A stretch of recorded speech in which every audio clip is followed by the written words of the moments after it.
Hey, what's going on guys, Darius here, and welcome to a new beginner Photoshop manipulation tutorial thingy. And I'm sorry I haven't uploaded any videos recently. It's because I am really busy. I am looking for a new apartment to go in with my girlfriend, and it's kind of hectic, and I am also searching for a job, a part-time job, so I can like work 4 hours a day and still get some money, but still have time for my true passion, which is art and YouTubing, of course.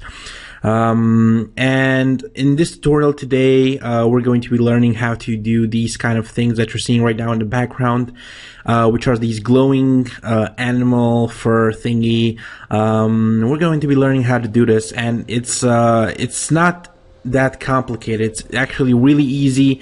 I saw a lot of wallpapers with this kind of technique, and I was trying to replicate it in Photoshop by smudging and stuff like that, and using some glow effect filter thingies that are default into Photoshop, glowing edges, but it didn't work. So I had to Google a bit, and I found what was causing this, what software people were using to make this, and it's actually a plugin inside of Photoshop.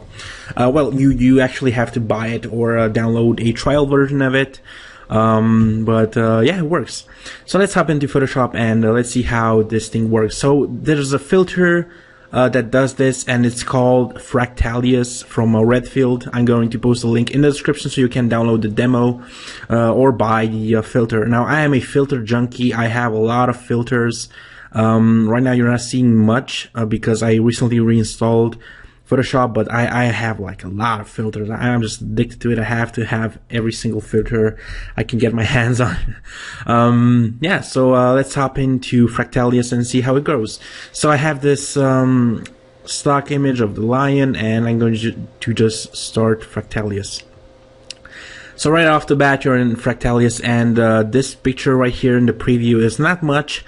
Which here are a bunch of presets that you can use, and the preset that is interesting that we want to use is Glow 100, and you click on Glow 100 and check that out. The lines already starts to have that effect on his mantle and stuff like that, and face. Wait, I forgot something. Before you do that, make sure to make a copy of your lion image on top on a new layer, so we have a backup copy in case we mess up, you know. So filter, let me just go into Fractalius again, and then Glow 100. So we need to edit a few things here to make the line pop out, you know, to make it more interesting, because right now there's just a bunch of glowing lines that sort of looks like a lion. So the first thing that we're going to do is lower the noise to 0, to 0. Now you can play with these settings because it differs from animal to animal, and depends on how much fur the animal has. So yeah, just make sure to play around with them until you find a nice effect for your animal.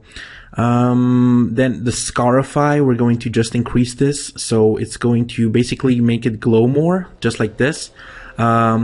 And we got scarify on the left side and on the right side. On the left side, you're just gonna increase it just a little bit, not too much. There we go. So we're just gonna put some more detail out there. The depth, make sure to lower it just a little bit so we get a little bit of detail from the background. And the depth on the left side too.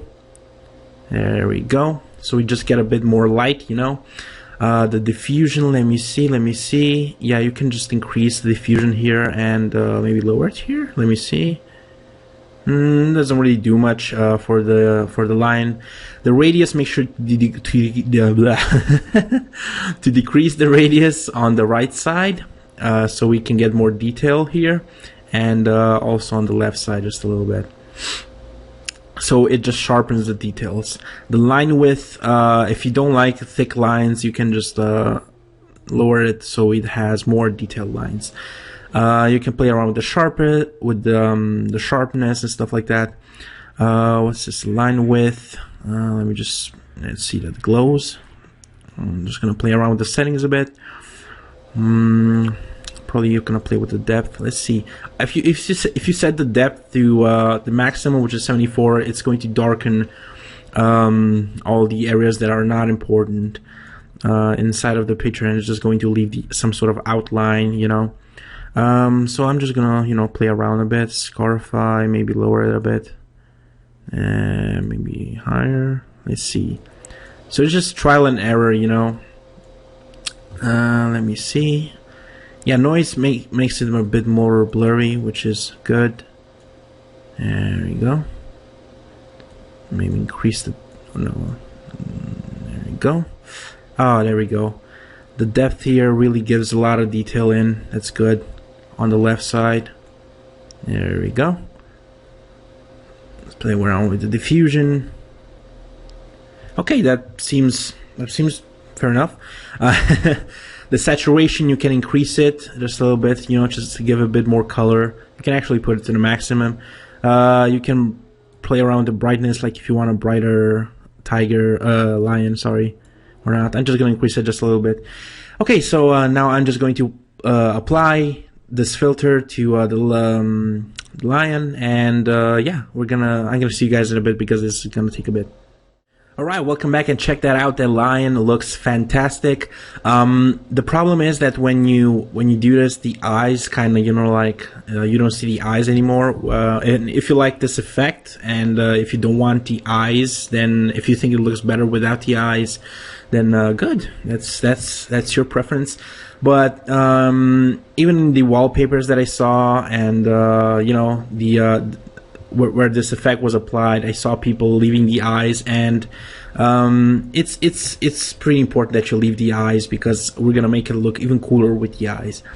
So just make a copy of your image on top of the image that we applied the filter to, and you're going to grab your eraser tool by pressing E, and you're going to start erasing everything but the eyes from the line. Let me just choose a bigger brush size, just like this, soft brush. Let me see, and just gradually decrease the size of the brush so you don't actually erase the eyes, you know, because we need those. So I'm just gonna erase here like this. There we go. There we go. And just a little bit more here. Wow, I erased a little bit of the eye, that's not good. Just undo and redo. Okay, it looks good. We are going to change the color of the eyes now, and to do that we're just going to make a new layer on top of the eyes, the eye layer. Let me see if I missed something. Yeah, there's a little bit here that I haven't erased. Okay, so this layer that you made on top of the eye, layer, you're going to put it on color, I think. Yeah, color or hue, let me see. And you're going to grab a small soft brush and just paint on the eyes of the lion like this. And it's going to change the color, for example, to whatever color you have selected. So for example, I want blue or red. Once you apply the color once, you can click on this lock transparent pixels, and you're going to be able to change the color of the eyes by just painting with another color inside. So like this, for example, see, now they're red, and it's pretty convenient. And another thing you can do to make your line even more spectacular is make a new layer on top of everything, and then grab your bucket tool and choose, for example, a color that you want. And I'm gonna choose blue, like blue in this case. It's blue, some light blue. And you're going to put the layer on, let me see, was it hue? Yeah, hue. And check that out. The lion right now is blue, and it looks fantastic. Let me see if I put the red eyes, and check that out. That looks amazing.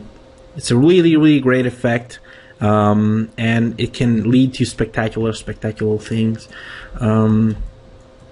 Yeah, it just looks really great, and I thought you guys would be interested to know how people do this.